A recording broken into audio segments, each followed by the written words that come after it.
¿Qué tal, Elena? Hola, pues muy bien. Aquí estamos.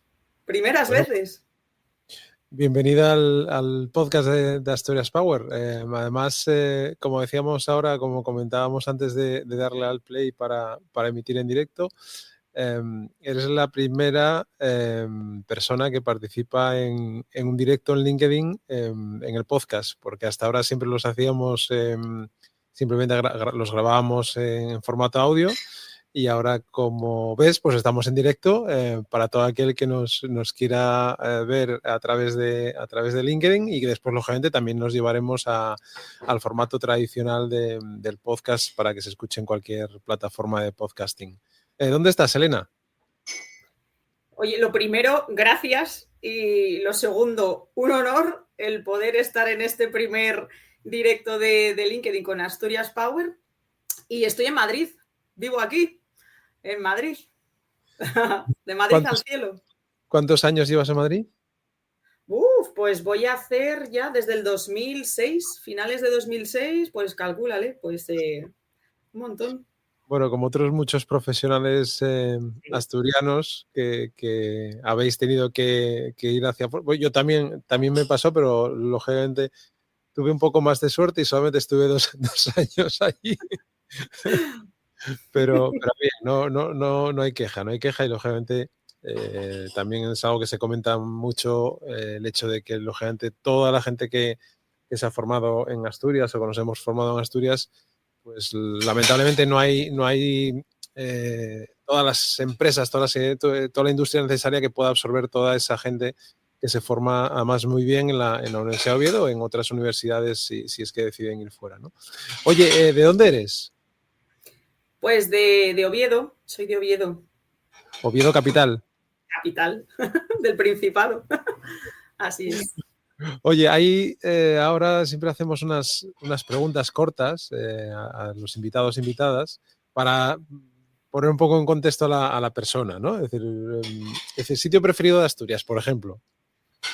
Por ejemplo, bueno, tengo varios, ¿eh?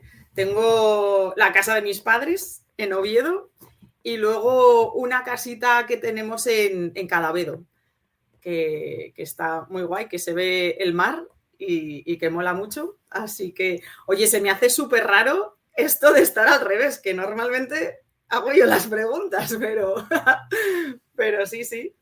Bueno, ya entramos después en por dónde han ido tus derroteros profesionales y a que te digas, lógicamente la gente que haya visto el previo y el anuncio, pues lógicamente sabe dónde estás, cuál es tu posición, etcétera, etcétera. Pero bueno, eso entramos después. Mira, cada vez es un sitio muy bonito, seguramente que no muy conocido, ya casi del occidente asturiano, ¿no? Porque es ya de Avilés hacia Luarca, ¿no? Porque mi familia es, por Eso es. parte paterna, es de Santa Marina, que queda entre Bayota, Santa Marina, queda ahí cerca de Oviñana y también de Qué bueno. Cadavedo. Más o menos, antes la carretera era más complicada, ¿no? La carretera nacional, tenías que pasar por todos esos pueblos. Ahora ya, por suerte, pues, o por desgracia para las poblaciones, porque a veces se le quitan esa vida que tenían antes del transportista, del viajero, ¿no? De las personas que iban de un pueblo a otro, y sin embargo ahora pues eso se ha perdido, ¿no? Oye, ¿comida favorita? Cachopo, siempre. Sí, sí, sí, sin duda. ¿De todos los tipos? Bueno, me gusta más el de cecina y queso de cabra, pero no le hago feos al tradicional de jamón y queso, o sea que Muy bien, muy bien. Oye, ¿música que te gusta? hay pop.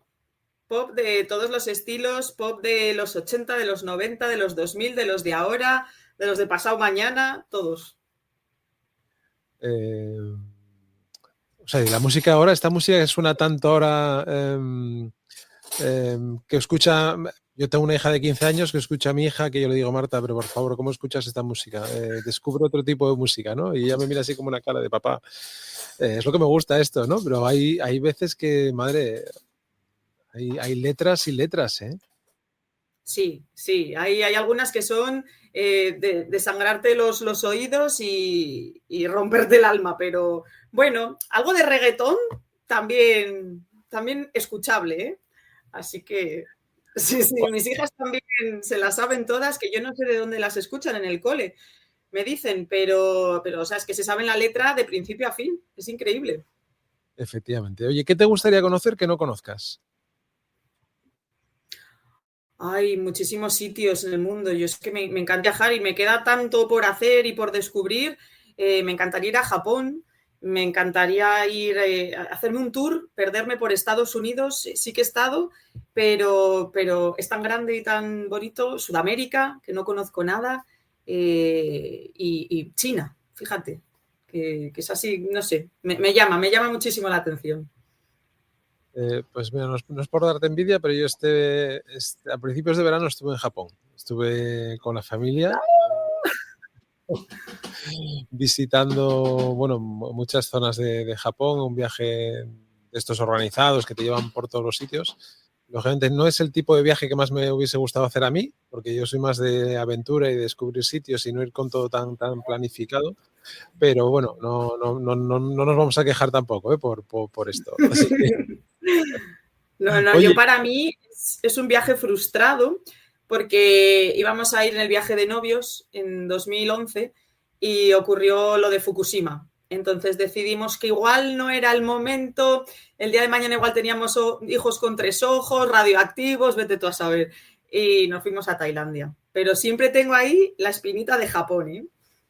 bueno, pues seguramente que puedes cumplir ese sueño en este tiempo que nos queda por vivir y por disfrutar. Oye, ¿qué te gustaría hacer que no hayas hecho? Que no haya hecho, ay, mira, pues no sé, tocar la guitarra. Que me parece que tiene que ser súper fácil, que no es me voy a Japón, tocar la guitarra, pues no sé. Tonterías, y es que luego soy muy básica, de verdad, una guitarra y yo creo que... Bien. ¿Pero te has acercado alguna vez a la música a nivel formativo o no? Hombre, claro, flauta en el colegio, por Bueno, supuesto. ¿Quién no ha tocado la flauta dulce, por Dios? Que es que tengo a mi hija mayor ahora con la flauta, hemos comprado la flauta y yo creo que esa ha sido mi mayor aproximación al mundo musical. bien que te lo tomes con humor. Oye, vale, venga, pues ya está. Ya hemos posicionado un poco a Elena en cuanto a gustos y colores. Me decías que eras de Oviedo. Lógicamente, tienes ese recuerdo de la infancia y de los primeros momentos de vida. ¿Siempre viviste en Oviedo? No. Al año y medio me trasladé con mi familia a Burgos capital, y estuve allí 12 años. Entonces sí que es verdad que los recuerdos de la infancia los tengo un poco repartidos. Íbamos siempre a Oviedo pues a ver a la familia en verano, en vacaciones, en Semana Santa. Navidad generalmente nos quedábamos allí en Burgos, pero volví a los 13 años. Ya seguí estudiando allí en el cole y tal. Así que tengo la infancia un poco dividida en cuanto a recuerdos. ¿Y dónde estudiaste en Oviedo? En la Inmaculada, en el Colegio La Inmaculada, luego en el instituto en el Aramo, Ajá. que madre mía, menudo cambio. Pero era Y duro el Instituto del Aramo, ¿no? durísimo, durísimo. Lo pasé realmente mal, porque además estaba en el turno de 3 a 9, estaba en el de la tarde. Y, ostras, sí, tengo recuerdos como muy duros de aquella etapa, y mira que iba con amigos del colegio y demás, pero buf. Lógicamente son, como tú dices, etapas. Lo que pasa es que no es lo mismo ir al turno de mañana que de noche, ¿no? O de tarde. Los perfiles cambiaban un poco, yo creo. Bueno, un poco, a ver, había de todo, no los perfiles y eso bien, pero se me atragantaban las asignaturas, que yo nunca había vivido una cosa así y era como tremendo. Estuve solo un año, estuve el año de COU y fue horrible. De verdad que tengo un recuerdo un poco regulero de la etapa. Y después, Elena, cuando uno está en bachiller, empieza, como acabas de decir, en el Aramo, bueno, COU, tienes que tomar la decisión de qué vas a estudiar, qué es lo que te gusta. ¿Tenías claro lo que querías estudiar, o como muchos otros o muchas otras en esa etapa todavía no está clarificado lo que te gustaría cursar, los cursos, o sea, la formación que querías acceder? Sí, tenía claro que quería hacer, fíjate, psiquiatría, pero por la rama más dura, o sea, temas de esquizofrenia. O sea, era como intentar entender la locura llevada al límite y me llamaba muchísimo la atención esa parte. Pero claro, había que hacer 6 años de medicina, la especialidad, el MIR, tal, no sé qué. Y al final me decanté por psicología. Estudié psicología en la Universidad de Oviedo y, joy, muy bien, muy bien. La verdad verdad que que encantada. hay muchos perfiles, que además lo sabes, lógicamente, de perfil femenino que ha estudiado psicología en la Universidad de Oviedo y que se ha formado después en distintos ámbitos de especialización, que están en puestos directivos de recursos humanos, ¿no? De esta parte de people, de talento que se denomina ahora, de personas, ¿Mm? y siempre ha habido una muy buena digamos, cantera de profesionales en este ámbito, ¿no? ¿Qué recuerdos tienes de esa etapa universitaria? No, muy, muy buenos. La verdad que en la carrera muy bien. Pues me acuerdo también del Cundo, que era un bar que había al lado de la facultad, que cerró hace poquito, hace unos meses se jubilaron. Y luego de la carrera también muy bien. No, es broma. La verdad que muy bien. A nivel de profesores, compañeros y todo, sí que, pues bueno, época de estudiante, de universitario, de estudiar, de salir y de vivir, ¿no? Al final esa vidilla y de aprender muchas cosas. O sea, de hecho, hay frases que se te quedan de cuando estás estudiando y bueno, pues una de ellas, recuerdo, ya aprovecho el tirón, un profesor que decía que si te comportabas como la persona que querías ser, llegarías a ser esa persona. Y para mí es verdad, porque nos ponía el ejemplo de alguien tímido. Yo siempre he sido muy tímida. De pequeña era, vete a pedir un vaso de agua, me quería morir, me quería esconder por todos los sitios y lo último que quería hacer era ir a la barra y pedir un vaso de agua. Pues bueno, al final, con el paso del tiempo, es verdad que te quitas la capa, te comportas como si ya no fueras tan tímido y funciona. Por lo menos aparentemente te hace ser una persona más abierta, más creértelo tú, ¿no? Y para mí esa fue una frase que me marcó, que me gustó mucho y la Y pongo en práctica. dentro de esos estudios de psicología, a medida que vas pasando años y lógicamente vas conociendo asignaturas, profesores, seguramente que otros compañeros que se incorporan al mercado laboral o que van buscando su camino, ¿tenías claro que querías ir a ayudar a empresas a dirigir, a gestionar personas?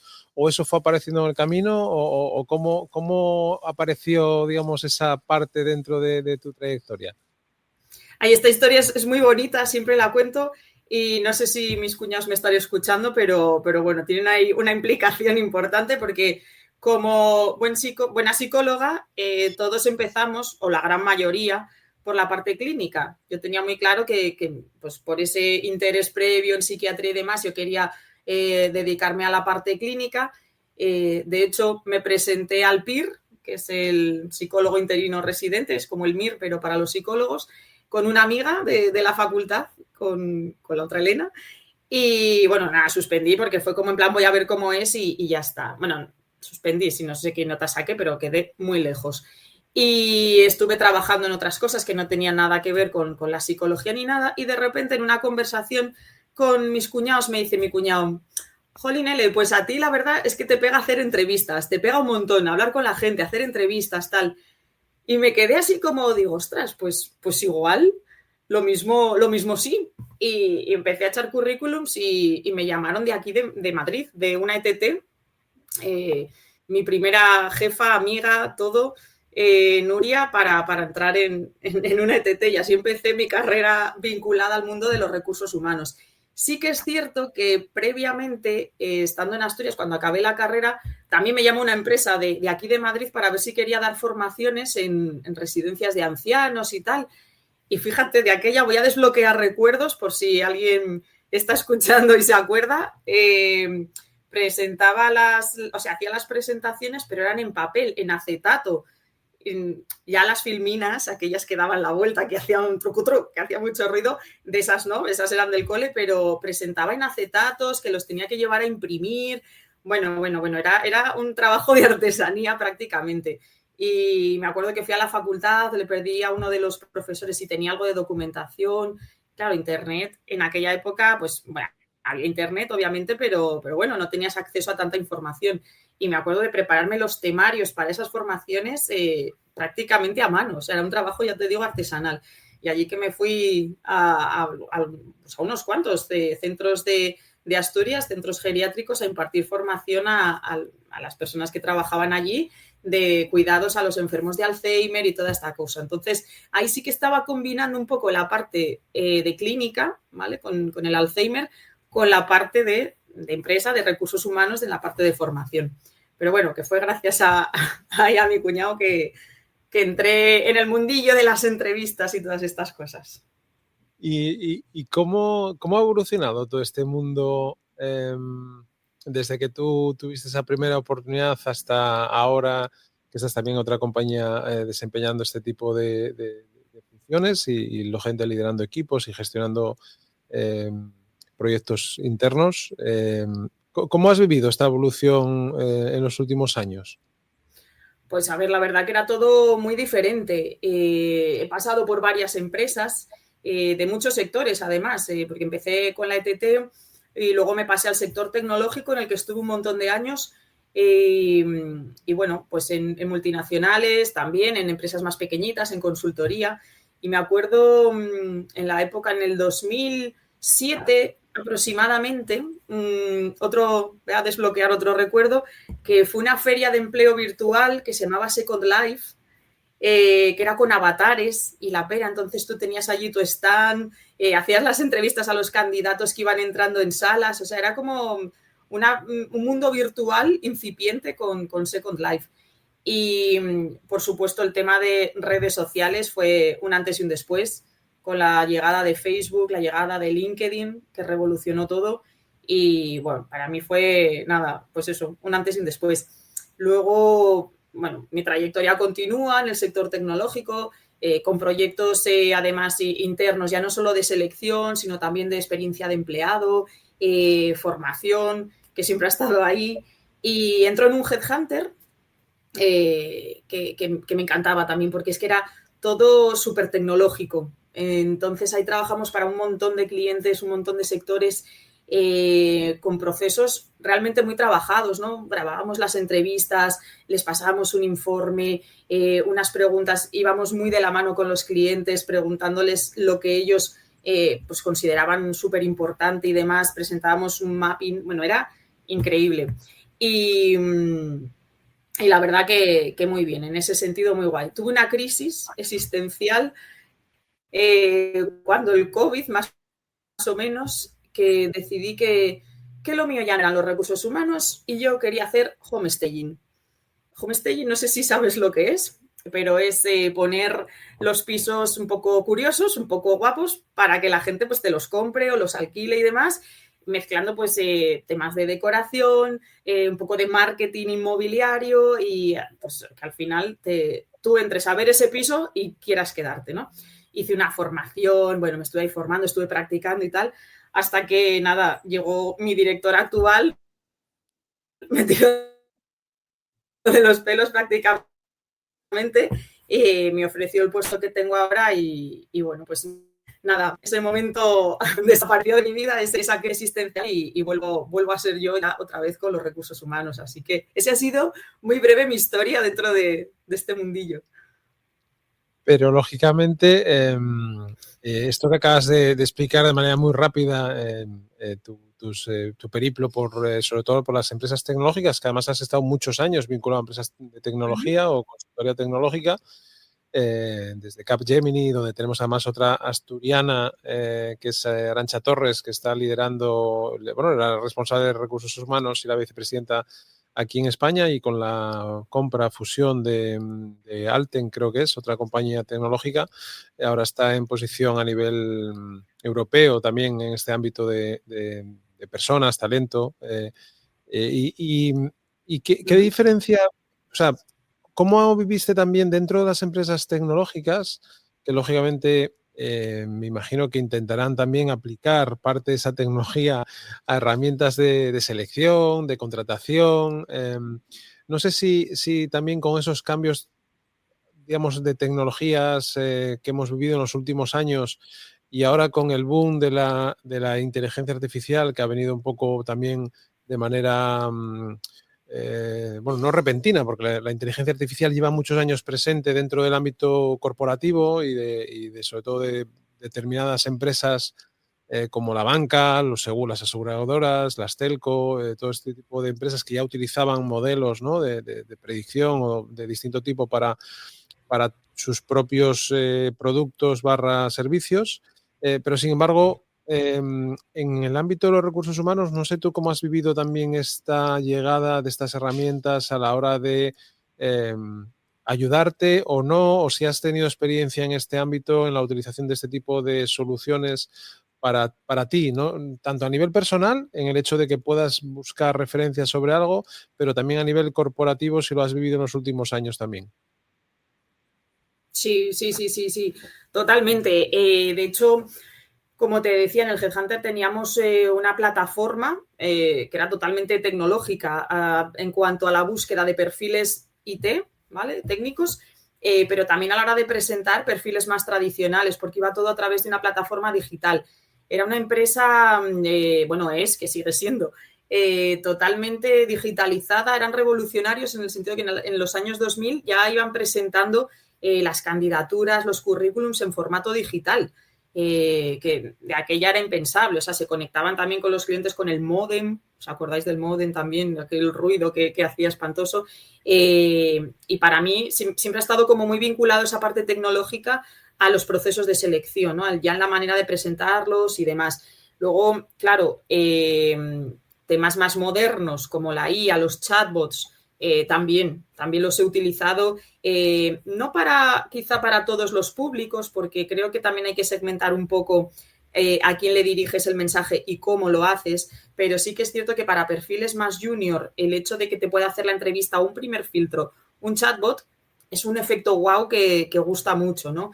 En ese sentido, y para nosotros en el día a día, los recruiters y demás, creo que no hay que tenerle miedo a la tecnología, debe ser tratado como un aliado, siempre con el máximo respeto y la máxima profesionalidad, ¿no? Dentro de lo que es tu core, tu sector, tu trabajo, pero para mí es un antes y un después de este tipo de perfiles. Sí que es cierto que para otra tipología de perfiles ese trato más tradicional de búsqueda más directa en lugar de máquinas, ¿qué me va a hacer? ¿La entrevista a una máquina ahora, a estas alturas, con mi edad? Pues sí, ¿por qué no? Pero sí que ahí segmentamos bastante un poco el mensaje y el modo. Y luego, por ejemplo, ChatGPT, pues, y las IAs, ¿no? En general, también yo creo que revolucionan mucho pues, temas de búsqueda, de informes, de datos, de analíticas. O sea, al final creo que es una revolución en la que hay que ampararse, en la que hay que hacerse aliados sin perder el respeto, pero dejando el miedo a un lado. Para mí el miedo paraliza. Si nos basamos en el miedo a las nuevas tecnologías, a la inteligencia artificial, no avanzamos y no nos damos cuenta que la inteligencia artificial va avanzando con nosotros. Entonces, o te subes al carro o te quedas un poco fuera. Al menos desde mi punto de vista. No sé si tiene que ver algo o no todo este pasado tecnológico, pero para mí la tecnología es presente y futuro. Sí, lógicamente yo creo que tienes que adoptarla, ¿no? De una manera, bueno, sobre todo yo creo que es también probarla, ¿no? O sea, lo que tú dices, no tenerle miedo, sino experimentar también con esas herramientas, qué es lo que te ofrecen, qué posibilidades te dan, y a partir de ahí, lógicamente, llevarlas a tu terreno, ¿no? Aquí donde estés trabajando, en el sector en el que estés trabajando, yo creo que ahí son de mucha ayuda, son como un ayudante, ¿no? Como si tuvieras a alguien a tu lado al que le puedes consultar un momento dado, o si tienes una duda, preguntarle, ante estas dos, o tienes alguna propuesta más de estas que yo te estoy trasladando, ¿no? Hay a veces que también estamos ofuscados y en el día a día y la cabeza pues da para lo que da a veces, sin embargo puede ser una ayuda, ¿no? Es que es verdad, ¿no? Al final estás a veces que no estás fresco, ¿no? Como todo en la vida, uno tiene sus momentos, ¿no? Oye, Así es. otra cosa, Elena, y esta herramienta, LinkedIn, ¿cómo habéis vivido la llegada?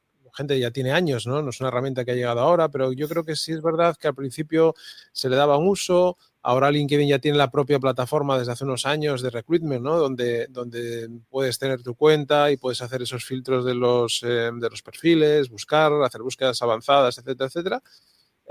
Yo que soy un defensor de esta herramienta y la recomiendo a todos los jóvenes, ¿no? Para que, como le decía ayer a Lucía, participó en un evento en el que participé ayer en Oviedo, que me invitó una empresa asturiana que se llama Galeo, que es una empresa también de analítica avanzada y de inteligencia artificial muy, muy centrada en el ámbito industrial. Y estaba Lucía en nuestra mesa, una mesa redonda que hicimos, éramos 6, creo recordar, y Lucía, que tiene 22 años, que es una niña, una joven, una adulta ya maravillosa, y de esa gente joven que cuando las ves, ya dices, a esta chica le va a ir bien, ¿no? O sea, no va a tener problemas por cómo es, por además el sector en el que se ha decantado, que ahora mismo está decantándose por el mundo de la ciberseguridad. Pero yo le decía ayer que LinkedIn para mí es una herramienta para abrir conversaciones, ¿no? Yo sí lo defino LinkedIn. No la defino como una herramienta para encontrar trabajo, ni como una herramienta para vender, ni como una herramienta o una red social para, no sé, para otras cosas. Yo creo que es una herramienta maravillosa para hacer esto que estamos tú y haciendo, ¿no? No nos conocíamos de nada hasta hace 4 días, como quien dice, y sin embargo abrimos una conversación que nos ha llevado a estar aquí hablando y conociéndonos un poco mejor tú y yo, y por ende difundir y dar visibilidad a este perfil de Elena ahora mismo en concreto hacia la gente, ¿no? ¿Cómo has vivido y cómo utilizas tú en tu día a día una herramienta como LinkedIn? Que me gusta esa Pues parte LinkedIn, desde la persona que está buscando candidatos y está escrutando la red para encontrar talento, ¿no? LinkedIn para mí es un sinfín. O sea, desde que apareció, a mí la parte que más me gusta es la red. Es decir, tú empiezas buscando un perfil de lo que sea y ese perfil te lleva a otro y a otro y a otro y a otro y es un no parar. O sea, es verdad que puede llegar a consumir mucho tiempo, pero tiene unas posibilidades infinitas. Yo ahí sí que he vivido también un poco la evolución de LinkedIn de los inicios, que era como súper estricta, profesional, todo ahí súper empaquetado, y cada vez la veo más humana. No sé si te pasa también, Luisma, pero veo muchas historias personales, que la gente se abre a conocerse, ¿no? O sea, ya no es mi perfil profesional, sino mi perfil personal. He pasado por una enfermedad, he perdido un hijo, un nieto, tengo un familiar con X. Traspasa a las personas, no es ya simplemente ese filtro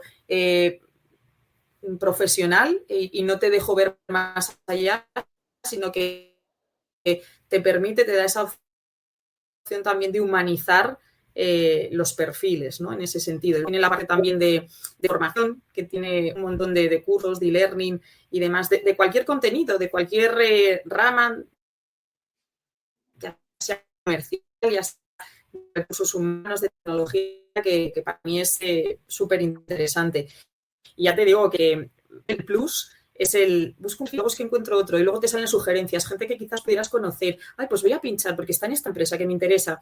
Y sin darte cuenta, te has hecho una red brutal. Para mí es súper potente el tema LinkedIn. Súper potente. Yo creo que también hay gente que se queja, ¿no? Porque una cosa es que tú estés buscando crear marca personal, ¿no? Construir tu marca, tener una visibilidad, algo que lo que estamos haciendo tú y yo ahora, ¿no? Estamos dándonos visibilidad o dando visibilidad a perfiles para que su persona trascienda más allá de lo que hacen habitualmente, ¿no? Es decir, darles visibilidad.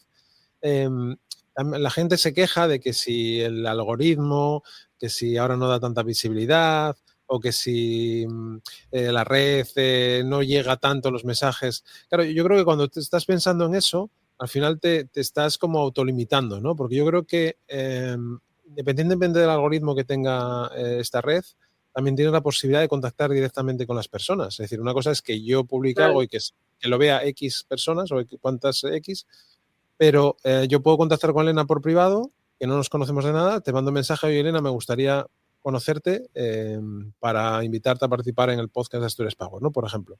Y eso ya rompe cualquier barrera. O sea, ya no necesitamos aparecer en un feed, no estamos buscando el like, sino que estamos buscando conectar con la persona, pues eso, ¿no? De una manera más próxima, más humana, algo que entiendo que va a ser difícil que cualquier inteligencia haga, ¿no? Porque será todo mucho más frío, o es más frío en este sentido, lo que comentabas antes de que un chatbot pueda hacer unas preguntas o hacer un primer filtro, puede haber un perfil que lo acepte, pero solamente hay otros perfiles que lo que les va a provocar un rechazo, ¿no? La gente tienes que segmentar esa herramienta. Pero estoy contigo que sí es verdad que cada vez encuentras más manifestaciones o más personas que se desnudan un poco, ¿no? O sea, que desnudan esa parte más privada o más humana.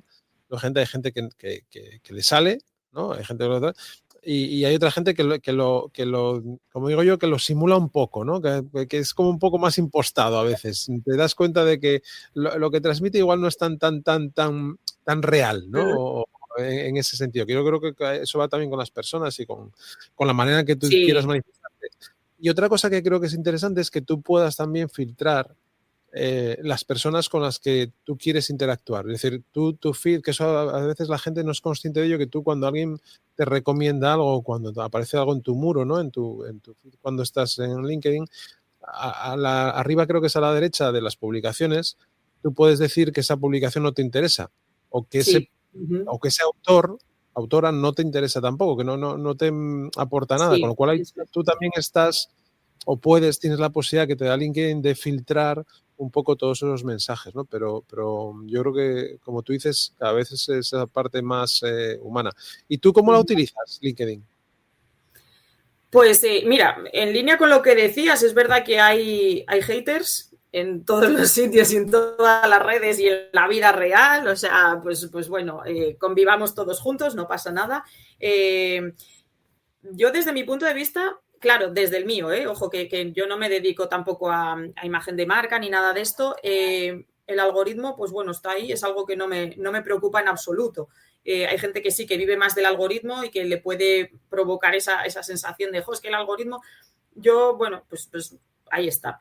Y creo que las redes sociales también utilizadas con cierta cordura son más sanas que cuando estás pendiente de ese like, del algoritmo y de todas estas cosas que al final te están bloqueando y te están limitando tu vida a un espacio que puede ser, como tú decías antes, más impostado, ¿no? Menos real o bueno, vivido de otra manera. ¿Cómo uso yo LinkedIn? Pues para mí, ya te digo, es una herramienta del día a día. Me gusta estar informada, ver un poco qué tendencias hay, en especial en temas de recursos humanos, sobre todo, qué opinión hay de distintos temas, ¿no? En el mercado, qué se opina y todo. Y bueno, me he hecho una newsletter ahora hace muy poquito que se llama Si la vida te da limones, que es de anécdotas basadas un poco en el sentido del humor, de acciones cotidianas que te pueden pasar cualquier día en el trabajo, pues desde, yo qué sé, una conexión al Teams de una reunión que tienes agendada que no se produce, o yo qué sé, o el balones fuera, que fue la última que salió el viernes pasado en un departamento, ¿no? Pues de, oye, esto no es mío.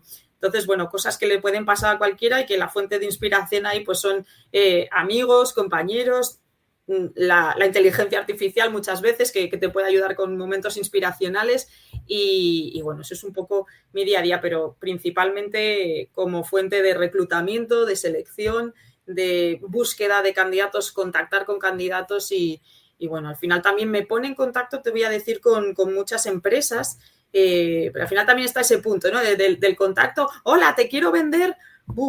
Pensé que es que querías hablar conmigo, no, es que me quieres vender. Entonces ya parece que te da ahí un poquito de rabia, pero muchas veces te permite estar muy actualizado de tendencias, en especial en formación. A mí me gusta mucho ver qué se cuece, ¿no? Qué tendencias tecnológicas también puede haber en temas de formación, cómo hacerlo diferente, que no sea una formación al uso, más tradicional y demás, sino ir un poco más allá. Entonces, al final, tengo la suerte de que me permite estar en contacto con muchas empresas con las que me reúno, me van contando pues un poco proyectos, cómo lo llevan a cabo y demás, y bueno, pues se analiza la viabilidad y lo llevamos a cabo. Pero ya te digo que sobre todo, mi uso de LinkedIn es en la parte de selección. Es que sí que luego LinkedIn es una herramienta tan poderosa que tiene un montón de aplicaciones que podrías pasar del día entero si quisieras en LinkedIn, ya sea pues para estar actualizado, como te decía, formación, selección, contactos con personas, empresas. Y dentro de tu experiencia también, ¿cómo has vivido la evolución iba a decir el trato, pero no me parece la palabra más apropiada, en cómo ha evolucionado los departamentos de recursos humanos y de personas en el cuidado del trabajador, ¿no? de tu trabajador, de tus equipos? El hecho de que parece que la empresa nunca se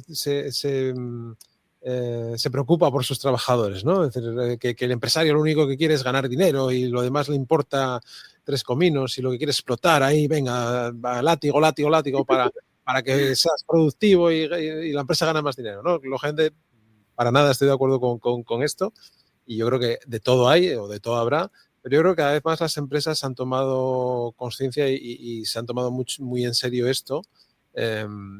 También de cuidar al empleado, de darle formación, de darle recursos, de ayudarle a crecer profesionalmente dentro de la compañía, de crear esas carreras, digamos, profesionales, ¿no? Pero ¿cómo has vivido en todos estos años también, además cambiando de sectores, esta evolución del departamento, de tu departamento, para ayudar a los equipos a mejorar, a tener un buen ambiente? La gente, siempre digo que para mí lo más complicado de cualquier compañía son las personas. O sea, es la gestión de los equipos, y después, lógicamente, la primera es que la empresa tiene que vender, o sea, tiene que, si tiene tal, tiene que ganar dinero, lógicamente, para cubrir sus costes, y si va más allá de cubrir esos costes y gana también algo, pues perfecto, ¿no? Ese es el cometido, como decíamos hasta ahora. Pero ¿cómo has vivido esa evolución? Pues brutal.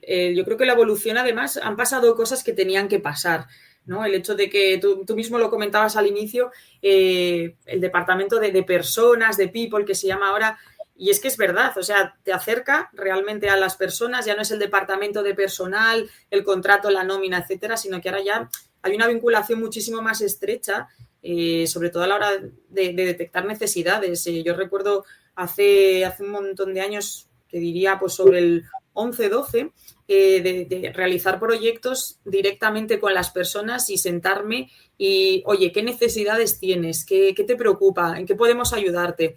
Y oye, son actos que la gente valora muchísimo, ¿no? El hecho de decir, ostras, se está sentando conmigo recursos humanos, no me va a despedir, sino que encima me está preguntando que para mí que es importante y demás. Luego, por supuesto, ponerlo en práctica, porque si no, al final, pues se queda un poco ahí. Pero ese acercamiento, esa escucha activa de saber qué necesita la gente. Y hay cosas muchas veces que son gratis, que es que no necesitas una inversión de millones de euros ni nada de esto. O sea, es un reconocimiento, qué bien lo has hecho, o buenos días. Muchas veces simplemente nos podríamos sorprender de que, ay, me ha dicho buenos días, hola, hola, ¿qué tal? Y el sonreír. O sea, yo creo que se han creado departamentos de la felicidad que veo muchas veces en LinkedIn también, que es como curioso, pero ¿cómo puede ser manager de felicidad?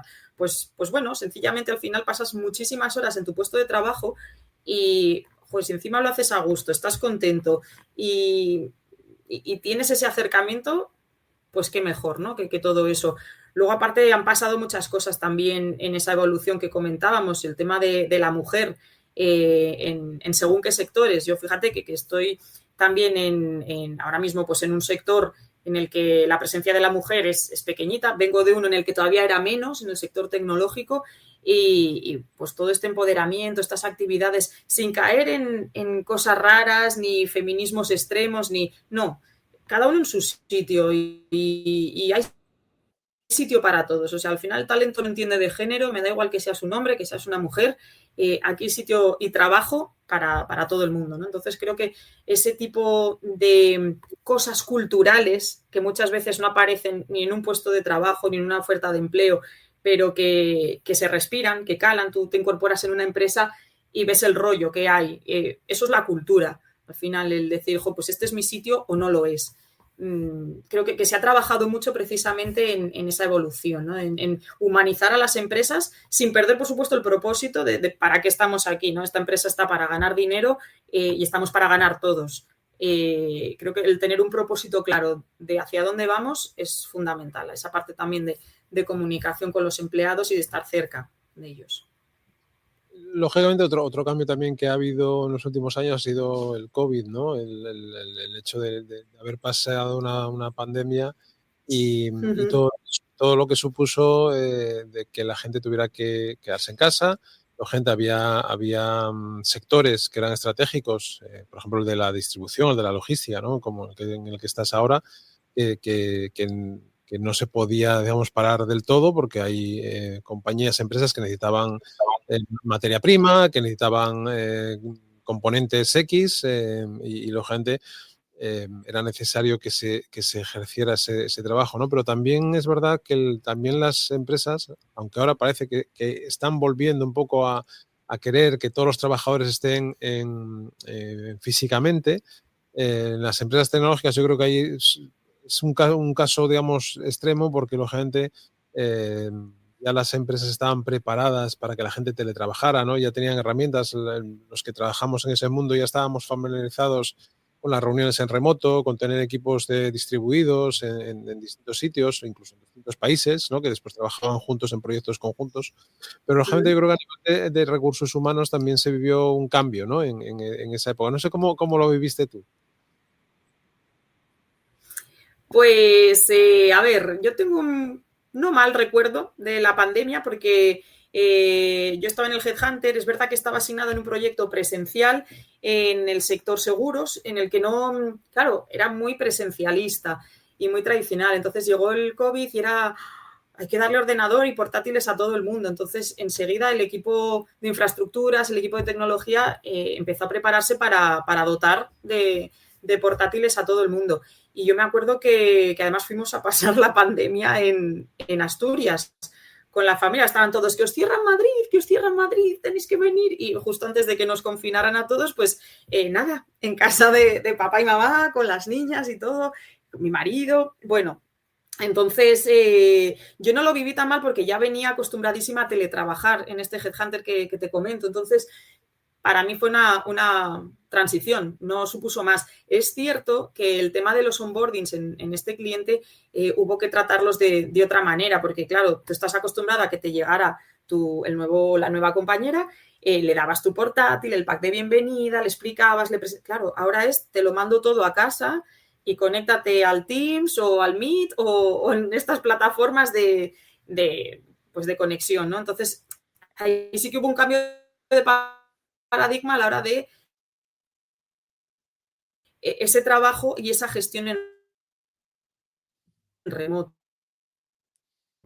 Sí que es verdad que creo que me he salido, que me he perdido algo, que te decía que a la larga se perdía un poco el engagement. Al cabo de los meses 2021, fruto de estar tanto tiempo desde casa y no tener tanta relación con los compañeros, con los superiores y demás, acababas perdiendo el engagement, ¿no? con tu propia compañía. Pero más allá de eso, hubo empresas que se adaptaron súper rápido, que lo hicieron muy bien.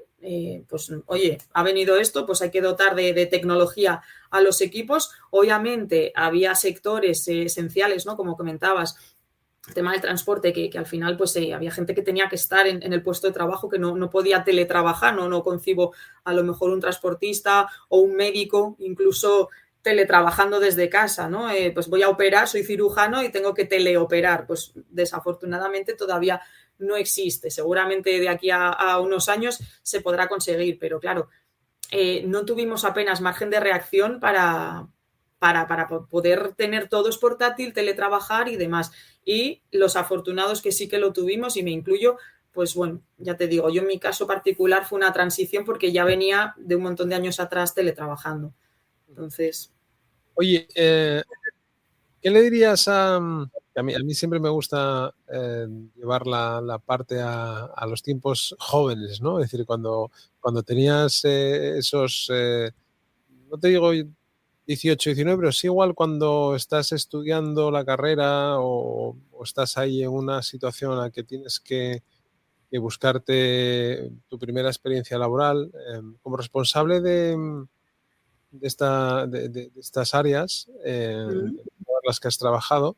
¿Qué le dirías a una persona joven que nos pueda escuchar o que nos esté escuchando en cómo afrontar una oportunidad laboral? ¿Cómo dirigirse a una profesional que está acostumbrada a recibir propuestas, a recibir currículums fríos o una vez que pasan ese filtro, digamos, compartir lo que tú decías, ¿no? Entrevistas presenciales o incluso entrevistas remotas? Yo siempre, por ejemplo, les digo a la gente joven que no sé, que si quieren trabajar en un sector y tienen claro, muy claro qué sector tienen que trabajar, que busquen a los responsables de recursos humanos de las empresas en las que quieren trabajar para contactar con ellos directamente a través de esta herramienta, ¿no? De lo que hablábamos antes, porque al final estás a un golpe de clic y si eres de una manera, si tú te presentas de una manera educada, Elena, con un mensaje a través de LinkedIn y le dices cuál es el objetivo que quieres, que estás buscando, que puede ser, oye, estoy buscando mi primera oportunidad para trabajar y me gustaría trabajar en esta compañía por esto, ¿no? ¿Qué recomendaciones nos haces? Más allá de las que nos pueda dar ChatGPT. Nuestro amigo ChatGPT. Pues mira, lo que les digo a mis hijas también, que justo con educación se llega a cualquier sitio. Que no tengan miedo a preguntar en una entrevista de trabajo, ¿no? Por ejemplo, yo cosas que valoro mucho, la energía. Una persona aquí motivada, que tenga ideas, que no tenga miedo, que proponga, que muchas veces tenemos ese miedo, ay, ¿y si pregunto? ¿Y qué pensarán? Nada, o sea, hay que diferenciarse y al final cuesta mucho venderse en una entrevista porque uno está nervioso, te apetece el puesto de trabajo, qué pensará de mí, ese componente de deseabilidad social, a ver si no me van a coger. No hay que tener miedo, hay que ser uno mismo, con educación se llega a cualquier sitio y preguntar. Y efectivamente, como decías tú, ¿no? Ese truquillo de he visto una oferta de empleo, voy a aplicar, no se mueve, me voy a LinkedIn a ver qué personas de recursos humanos trabajan en esa empresa. Mensaje con educación. Hola, ¿qué tal? Estoy buscando mi primer empleo. ¿Me ayudas? He visto esta vacante, ¿te importaría tener una entrevista? No pasa absolutamente nada, o sea, que pierdan el miedo en ese sentido. Y otra carta de presentación importante es el currículum. Un currículum diferente, vistoso, con fotos siempre, porque si hay gente como yo que tiene una memoria de pez, como Dori, que luego no se acuerda, el tener el currículum con la foto ayuda mucho. Que sea diferente, que sea llamativo, que expliques por qué, cuál es tu valor añadido, porque si no, al final se llena la carpeta de currículums grises, todos iguales, mucho texto, mucho párrafo. ¿Cuál es tu valor añadido? Tienes que conocerte y a veces no es conocerte, que es muy difícil, es conocer lo que no quieres hacer, qué es lo que quiero destacar. Esta parte no, pero esta sí. Entonces, a veces cuando uno accede al mercado laboral no tiene ni idea de lo que quiere hacer y a lo mejor tiene una cosa preconcebida en la cabeza que ha estado estudiando, que cuando acabas la carrera lo único que sabes hacer es estudiar, pero no sabes qué es lo que puedes hacer o hacia dónde puedes ir, explorar y probar, que a lo mejor por ahí no es, pero es por otro sitio y dentro de una empresa hay un montón de posibilidades. Entonces, yo ahí sí que abriría la mente. Empieza por algo. Si tienes claro el objetivo, el sector, visualízate dónde quieres estar y qué quieres hacer. Y sin miedo y con educación siempre. Y una sonrisa. La sonrisa y las gracias siempre, ¿no? Yo creo que es algo lo que tú decías antes también, que hay que dar las gracias y hay que saludar y hay que preguntar qué tal estás o a veces decir, joder, hoy es que no estoy para nada, ¿no? No estoy para nada porque no estoy, el ánimo no está arriba, ¿no? Parece que a veces siempre tienes que tener el ánimo a tope, ¿no? Y lógicamente somos humanos y esos círculos que tenemos internos, pues a Hay veces que no... permitirse uno mismo estar mal. no pasa nada. Mañana estarás mejor. ¿Hoy estás mal? Pues estás mal. ¿Y qué? Mañana mejoras. No pasa nada. Esto que decías de los currículums, muchas veces yo voy en contra, bueno, no ir en contra, sino que no me gusta a veces cuando se intentan normalizar tanto las cosas, ¿no? Es decir, al final el currículum, te voy a asesorar para hacer tu mejor currículum. La parte, la presentación, no sé qué, la foto, aquí abajo tal, primero pon lo que estás haciendo, después pon lo que no estás. O sea, yo entiendo que puede ser fácil eso para que después una herramienta automatice ciertos procesos y coja aquellas partes más relevantes de un currículum, ¿no? Porque si todos son iguales, si hay una homogeneización, es más fácil hacer esa automatización.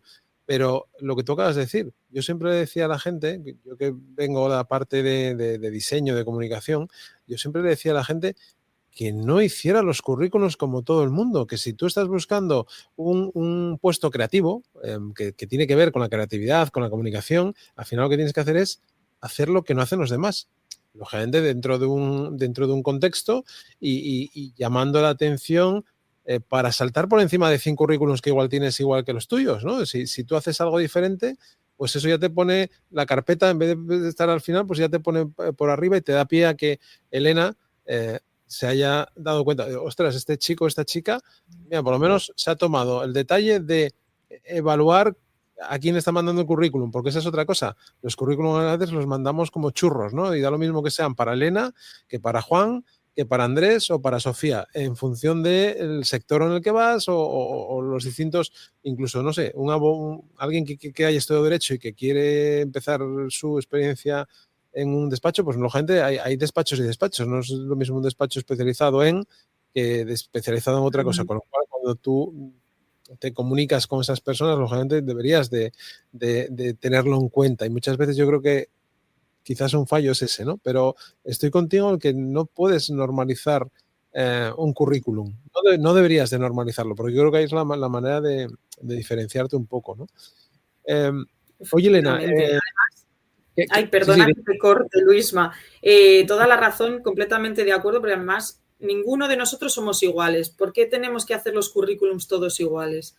No, no tiene sentido. Y te voy a decir que los mejores currículums que me he encontrado en mi carrera han sido los procesos de diseñadores gráficos. O sea, me apasionan esos currículums. Ese nivel de detalle, de dedicación, de diferenciación. Y cuando ya te aportan el portfolio de proyectos, va más allá, ya no es un currículum, es una carta de presentación. Y nada, suscribo totalmente lo que acabas de comentar. Bueno, lógicamente, ese profesional tiene o tenía hasta ahora herramientas que otros no tenían, ¿no? Es decir, yo creo que eso también se ha igualado porque una persona que sea creativa o que tenga cierto gusto estético, hoy en día con herramientas, yo que sé, como Canva o con otras herramientas que hay que son más accesibles, te permiten hacer cosas chulas, que tampoco se trata de recargar ni de poner muchos colores, ni si al final a veces yo les decía, me acuerdo que les decía yo a la gente cuando me mandaban los currículums, que es otra cosa que siempre he intentado es contestar a la gente que te contacta, ¿no? que te escribe. El hecho de decir, pero ¿por qué no vienes a la puerta del estudio, me pegas un pósito, una nota con celo, con esparadrapo para que no se caiga y me dices, llámame? Por ejemplo, ¿no? Es decir, algo tan sencillo y me dejas tu número de teléfono y me dices que quieres hacer prácticas o lo que sea, ¿no?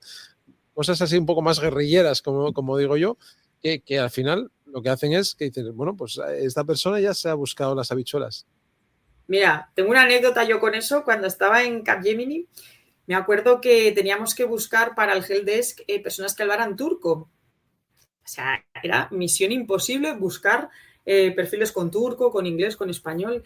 Y me acuerdo de una compi que se le ocurrió ir a los kebabs buscando gente para el helpdesk que hablara turco. Digo, o sea, es que me parece la idea más revolucionaria del planeta. Era un kebab a buscar candidatos. Y sí, voy a decir que funcionó. Claro, es que a veces esa creatividad sirve para todo, no solamente sirve para hacer una marca, un logotipo, un currículum, ¿no? Sino también en el sector en el que estás y cuando tienes que hacer algo, pues lógicamente ahí la inspiración o esa manera diferente de llegar para captar la atención de esas personas que estás buscando, pues está ahí, ¿no? En encontrar, hacer el match, ¿no? Más idóneo. Oye, Elena, y ahora... ¿Cómo ves este mundo de los recursos humanos? Ahora que estás además en una posición en una empresa logística, has cambiado, pero en general, ¿cómo ves ese papel de la persona que está contratando, que está buscando el futuro, quizás el cambio también generacional? Los chicos, las chicas igual ya no buscan tanto un tema de valor económico solamente, sino que buscan también que las compañías tengan valores o que tengan más tiempo para hacer lo que se les apetezca, ¿no? Y es no estar tan supeditados al puesto de trabajo / salario. Uh-huh. Sí, yo creo que la evolución ahí de recursos humanos al final es un partner, ¿no? Surge también esa figura de HRBP, de HR Business Partner, y es que no puede ser más acertada. Al final, un poco como lo concibo yo, recursos humanos está un poco en el medio, ¿no? De lo que es la empresa, la dirección y demás, pero también de los empleados, de escuchar, y un tercer componente es el mercado. No podemos vivir centrados en lo que tengo en casa, porque fuera hay más cosas, hay más mundo. Entonces tengo que estar muy atento a qué es lo que pide el mercado, qué es lo que como empresa puedo dar y la escucha activa. Entonces creo que la evolución ahí de recursos humanos va a seguir hacia ese partnership con la empresa, con los empleados, seguir trabajando en proyectos también de diversidad, de inclusión.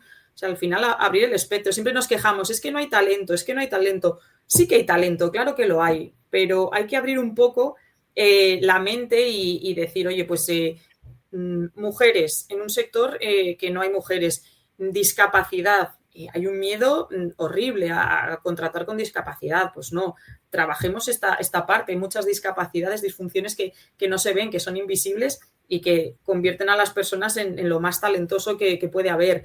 E ir de la mano. ¿Cuál es el propósito de la empresa en este momento? Una empresa no es lineal, al final va pasando por distintos momentos a lo largo de su vida en las que unas veces el foco está en una parte, la estrategia está en otra y tú tienes que acompañar como recursos humanos. Creo que no hay que perder ese foco, ese propósito de quiero acompañar a mi empresa, vamos por aquí y donde antes buscaba una tipología de perfil, ahora tengo que buscar otra y tengo también que saber venderlo internamente, ¿no? Ese cambio, ese paradigma, cómo está el mercado y cómo tenemos que ir adaptando. Al final, recursos humanos, por fortuna, está también en los comités de dirección de la gran mayoría de las empresas y es un partner más. También tiene muchas cosas que decir a nivel de estrategia y no sé, yo es que para mí recursos humanos, he oído en algunos foros incluso, no, es que recursos humanos debería desaparecer, tiene que ser absorbido. ¿Cómo tiene que desaparecer?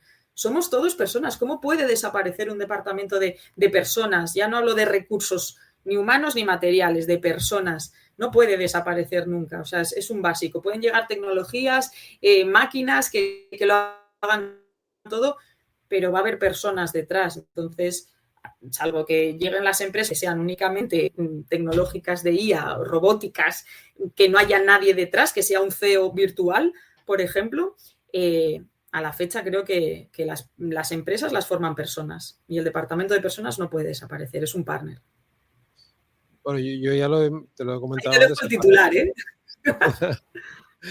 No, yo te lo decía es que para mí es la parte más importante de cualquier organización, ¿no? Sea grande o pequeña, lógicamente las pequeñas tienen otras problemáticas, seguramente más flexibles, más dinámicas en algunos casos. Las grandes, pues lógicamente cuando una pyme pasa de ser pyme o micropyme a pyme y de pyme a gran empresa, lógicamente hay muchos condicionantes detrás a nivel económico, a nivel de contratación, a nivel de sector, a nivel de legislación, bueno, todas estas cosas que a veces pensamos que son sencillas y que a veces te complican las cosas porque a ti te gustaría hacer las cosas de una manera, pero no las puedes hacer como a ti te dé la gana, lógicamente, ¿no? Aunque sean buenas para la compañía y sean buenas para el trabajador, te tienes que ceñir a unos parámetros que marque la legislación y lógicamente, esos parámetros pues están para cumplirlos, ¿no? Y otra cosa que te iba a decir, Elena, ¿te sigues formando? ¿Te llama la atención? O sea, ¿cultivas esa parte interna de actualidad? No sé, bien sea, me va desde libros especializados a seguir formándote por tu cuenta, investigando. me da por tu manera de expresarte y por tu manera de exponerte que sí, que eres una persona curiosa e inquieta además. Sí, bastante inquieta. Mira, ahora está muy de moda lo de las etiquetas, el TDAH, y empiezo a pensar que estoy rozando ahí un poco el límite porque me encanta meterme en saraos. O sea, a lo mejor aplican, no aplican, pero yo ahí estoy metida en el sarao y sí, el año pasado me hice un máster con The Valley de digitalización de recursos humanos, que me encantó, porque además ya no solo por los conocimientos que adquieres, sino por el networking, ¿no? El contacto con pues tanto los compañeros que me parecen fabulosos, si hay alguno por aquí, pues aprovecho y le mando algún saludito, como por los profes, con los que con algunos sigo manteniendo contacto. El otro día, por ejemplo, quedé a tomarme un cafetillo con uno de ellos y es un mago del networking, me ha puesto en contacto con personas pues para temas también de discapacidad, de formación, de prácticas y son cosas que agradezco un montón. Entonces, sí, yo sigo ahí a tope. De hecho, acabé la semana pasada también colaborando con UNIR en la dirección de máster, ¿no? Del trabajo fin de máster del máster de dirección de recursos humanos, con seis grupitos que he tenido que revisar sus trabajos, dándoles un poco de consultoría, de orientación, de cómo tenían que enfocar ese trabajo fin de máster y al final te enriquece también porque no te llegas a desvincular de tu día a día y encima te permite estar en contacto con personas de otros países, de otras culturas, en concreto en Latinoamérica todos los grupos eran de allí y ver cómo es esa percepción, esa diferencia, que no existe la diferencia realmente de recursos humanos, de cómo son tratadas en otros países y en el nuestro. Entonces, sí, yo todos estarás, a mí me encantan. O sea que sí, sigo formándome. Muy bien. Oye, pues yo creo que lo vamos a dejar aquí, Elena. Llevamos 1 hora y 2 minutos hablando, que se pasan rápido. Yo siempre digo, la gente piensa, dice, no, tú no te preocupes, que las cosas fluyen y el tiempo, en cuanto uno empieza a hablar de lo que le sale, ¿no? Y de lo que está acostumbrado a hacer, de su trabajo, y además lo hace con pasión y con ilusión, eso se nota mucho y entonces la conversación tiene recorrido siempre, ¿no? Además, ya ves que intento que sea una conversación muy, muy natural, ¿no? En ese sentido que yo... Luisma, que estaba esperando, digo, a que me hacen las preguntas de Broncano. Me muero. Digo, no soy tan malo. Además, a Broncano le pagan por hacer esas preguntas y a nosotros no nos pagan por esto, ¿no? Lo hacemos porque queremos y porque nos gusta, ¿no? Eso es otra parte también en mi caso, del aprendizaje, ¿no? Cuando empecé a hacer estos podcasts en marzo del 2020, en pandemia, que fue por lo que empecé, yo nunca me he puesto delante de un micro y me acuerdo que tenía terror a hablar, o sea, porque era escucharte, ¿no? Es súper extraño estar hablando por micro, escucharte por los cascos. Y digo, madre mía de mi vida, ¿no? ¿Y qué digo? Me acuerdo que al principio lo tenía todo escrito, o sea, lo escribía antes y después iba leyendo para hacer las presentaciones, que ahora las escucho, y digo, madre mía de mi vida. Pero bueno, forma parte del proceso de aprendizaje, como cualquier cosa. Eso me pasaba a mí los primeros años, las primeras entrevistas. Yo me acuerdo que lo pasaba fatal porque, claro, yo de tecnología no sabía nada. Para mí era un lenguaje chino y me acuerdo que me llevaba los deberes a casa porque mi marido es informático. Entonces yo llegaba, oye, cuéntame qué es esto, infraestructura, no sé qué, SAP, para arriba, para abajo. Y él, santa paciencia, que me lo explicaba. Entonces yo, claro, ya llegaba a la entrevista siguiente mucho más sabida.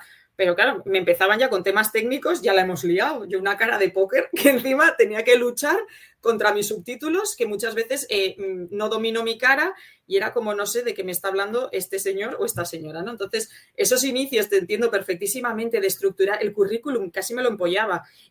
Preguntas, ¿qué le voy a preguntar de esto, del otro? Estaba más preocupada de las preguntas que iba a hacer que de escuchar al candidato. Luego ya, claro, van pasando los años, las entrevistas, ya vas a la entrevista a pecho descubierto. No me he mirado el currículum. Y mira que en mis formaciones siempre insisto, por favor, prepararos la entrevista antes. Hay que mirar el currículum, llevarlo impreso, llevarlo preparado. Pues va, muestra un botón, ¿no? Y aquí ya sí que me abro en canal y bueno, pues yo creo que muchos recruiters que pueda haber por ahí me entenderán que al final pues es la curiosidad y el saber sacar otras cosas más allá de un currículum de una persona. Sí, totalmente de acuerdo con esto que dices. Yo creo que al final las cosas que las haces de una manera natural, o sea, así de repente, ¿no? Como estamos haciendo tú y yo sin conocernos de nada, y es como si, yo siempre digo lo mismo, es como si de repente un amigo común, ¿no? Nos presenta en una cafetería o en un bar donde estamos hablando y empezamos a hablar y nos empezamos a contar nuestra vida, ¿no? Y lo que has hecho tú, lo que he hecho yo, y llegamos a un punto en común, o no, o acabamos enfadados y discutiendo. Y discutiendo, ¿no? Pero se trata de esto, Elena. Así que muchas gracias por tu tiempo y por tu amabilidad y además por tu frescura y ganas a la hora de compartir lo que has hecho y lo que estás haciendo y seguramente lo que vendrá más allá. Muchas gracias por todo ello y siempre digo lo mismo al final, nos vemos en el camino. Nos vemos en el camino, Luisma. Muchísimas gracias y Asturias Power. Asturias Power, Asturias Power. Vamos a cerrar igual que empezamos con la música que pongo siempre de entradilla y de cierre. Así que, Elena, nos quedamos con tu carátula y con ese agradecimiento. Muchas gracias. Gracias, muchas gracias.